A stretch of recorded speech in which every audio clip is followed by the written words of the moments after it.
Just when you thought 2020 could not get any stranger, packets of seeds are showing up uninvited in the mailboxes of people around the world. Hi there, here we go again, ready for another plain English lesson, this time number 287. Today is Thursday, August 20th, 2020. And that means there are only 133 days left in this most bizarre year.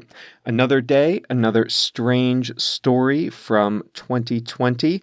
People around the world are opening their mailboxes to find unexpected, unwanted packets of seeds in envelopes sent from Asia. Our expression is turn in, and JR, our producer, has a song of the week.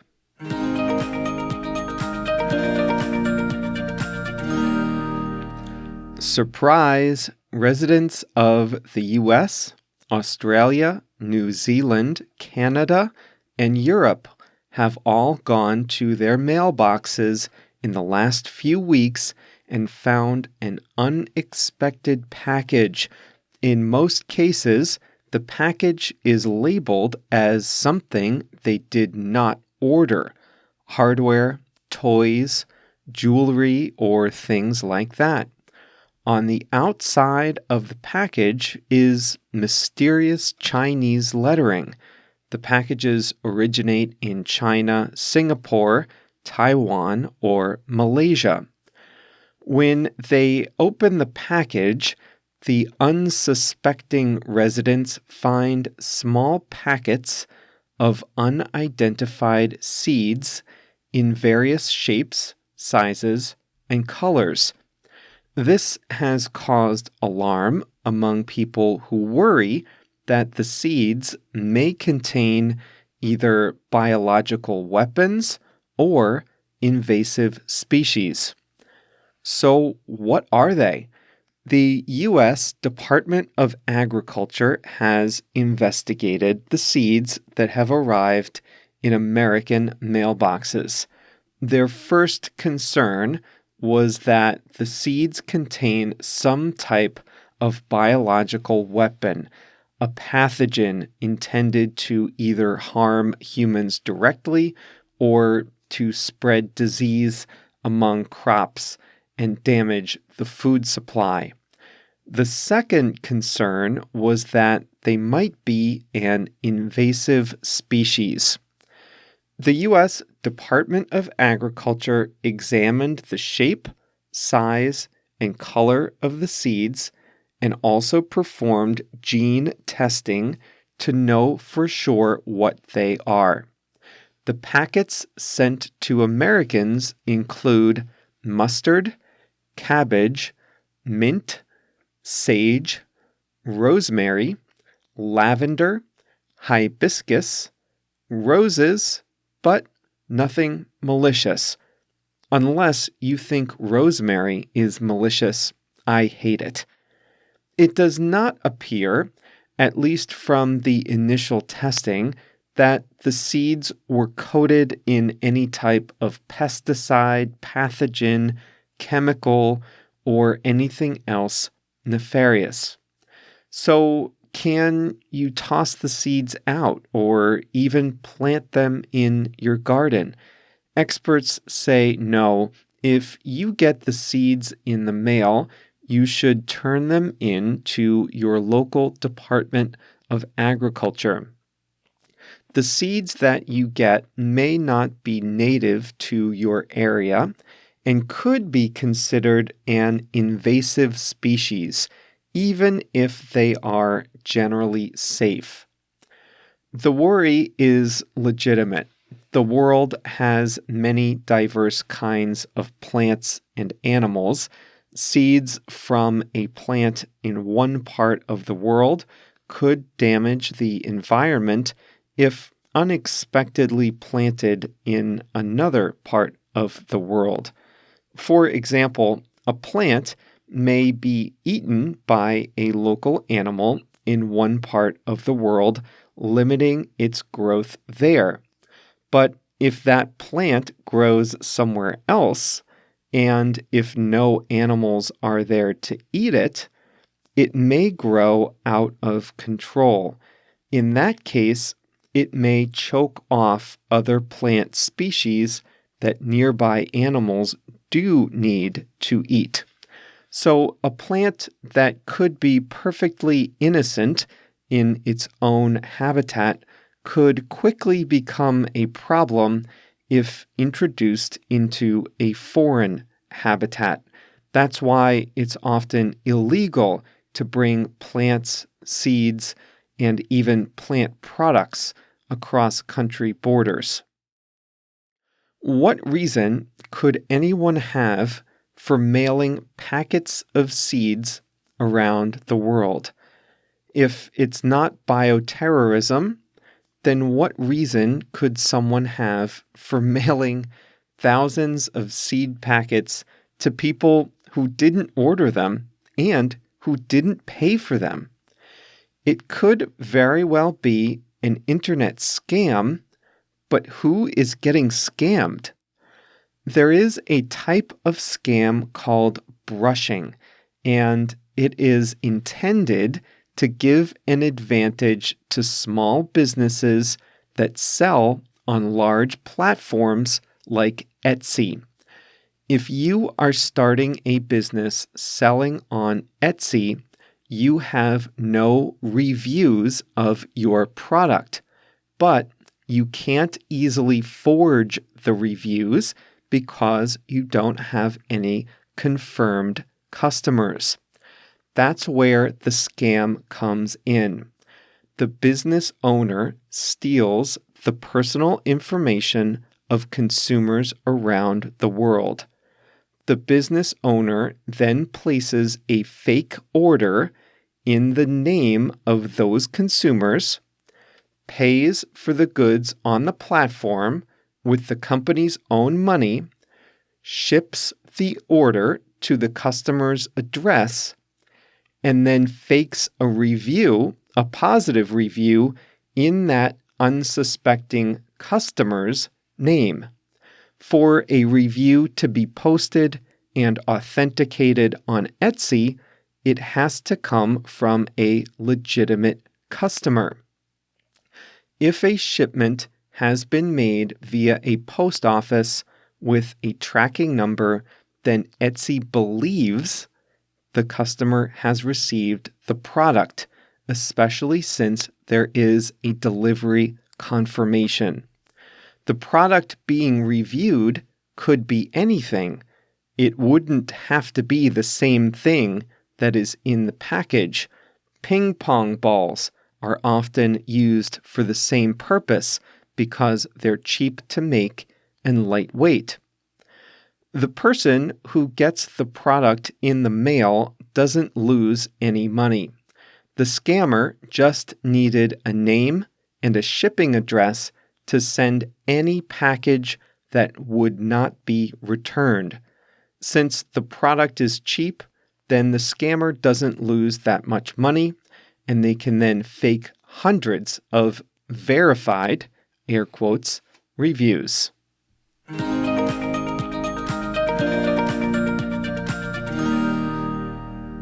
I should point out that this is really only a problem for people who get their mail delivered. I get mail delivered maybe 2 days a week, and that's if I'm lucky. I subscribe to 2 weekly magazines, and they arrive at least a week late every week. I get emails about new issues before the previous ones even arrive. The coronavirus is too much for the local postal service, I guess.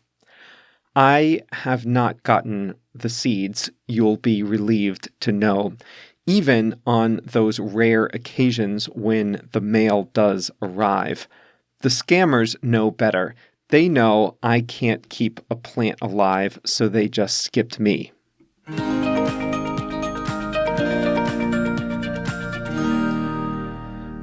Today's expression is a phrasal verb, turn in. There are a lot of different ways to use this one, but let's focus on just one for today. Here's how you heard it on today's lesson.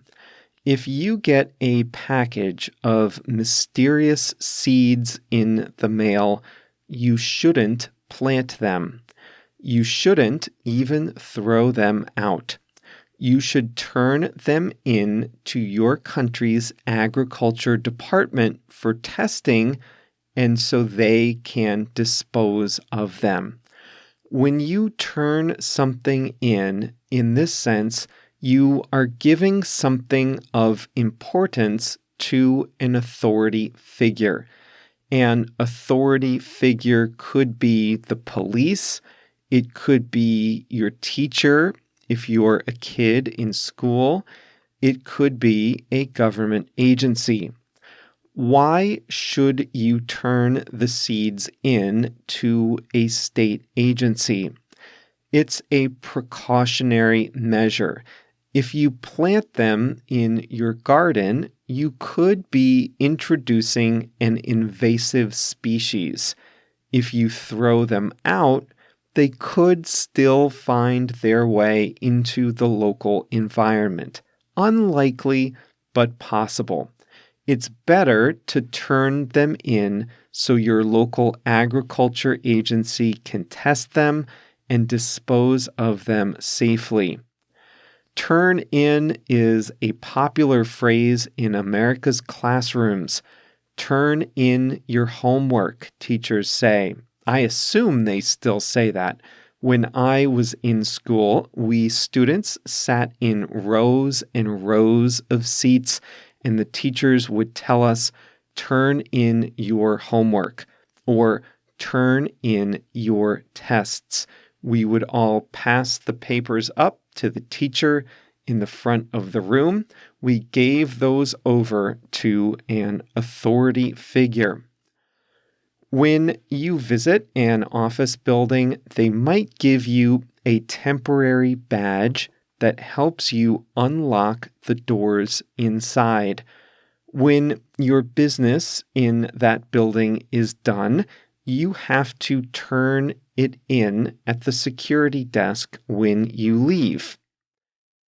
If you find a piece of evidence that might help solve a crime, you can turn that in to police. You either take it to the police department or call them to come get it. You turn the evidence in, you give it to an authority figure. It's possible to turn a person in to police. That person might even be you. If you're accused of a crime, you might voluntarily turn yourself in to police. You might go to the police station yourself rather than wait for the police to find you. You might remember that sad story of the Panama students. At the time of our lesson, police had identified just one suspect, but another person turned himself in. This second kid, and they were all just kids, turned himself in because he was afraid of yet a third person who was involved in the killings. Here in the U.S., if you want to get on the ballot in an election, you need to first gather enough signatures of citizens who support your candidacy. Otherwise, anyone could be on a ballot and it would be chaos. If you want to run for office, you need to collect signatures and turn them in to the local election authority. If you want to be the mayor of Chicago, you need to turn in 12,500 signatures of citizens who support your candidacy. If you want to run for governor of our state, a much bigger area, you need to turn in, are you ready? 5,000 signatures. Right, less than half required for the lower post of mayor of a single city in our state. In the town I grew up in Connecticut, if you want to be on the ballot, you need to turn in just 100 signatures of your fellow citizens who support your candidacy. In golf, even at the highest levels, every individual golfer keeps his or her own scorecard. At the end of the round, any player in a golf tournament must sign the scorecard and turn it in. They have to give the scorecard to the tournament officials, the authority figure in this case, to certify that they have not cheated and that they did in fact earn the score they say.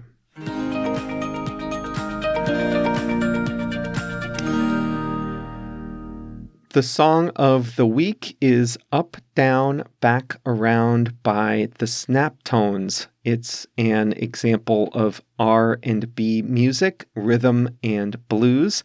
It's a relatively new song released in 2015 and is featured in the TV show Sweet Magnolias. By the way, if you were waiting for just one more reason to sign up for a free membership at plainenglish.com, I'm here to give you that reason. The dashboard, the special homepage for members, now includes the full Spotify playlist of JR's songs. So right when you log in as a free or Plain English Plus member, you can see that playlist. If you're signed into Spotify, you can play the songs directly. If you're not signed in, you get a 30-second clip. Today's song, Up, Down, Back, Around, will be added to the playlist and embedded right there on your dashboard for members of all levels at plainenglish.com. That's all for today. Careful of any unwanted packages in your mailbox. Don't plant those seeds if you get them. What a crazy story. We've reached the end of the audio lesson, but remember, the fun doesn't have to end now. The remainder of this lesson is available at plainenglish.com/287. That would be the video lesson, links to English articles about this topic, pronunciation exercises, listening exercises, and more. The video lesson this week, today, is about how to use otherwise. So all that and more is waiting for you at plainenglish.com/287. If you're not yet a member, you can join once you get to plainenglish.com. Pick your membership level. One of them is free and always will be, and start to enjoy even more of your favorite English lessons online, all at plainenglish.com. See you soon.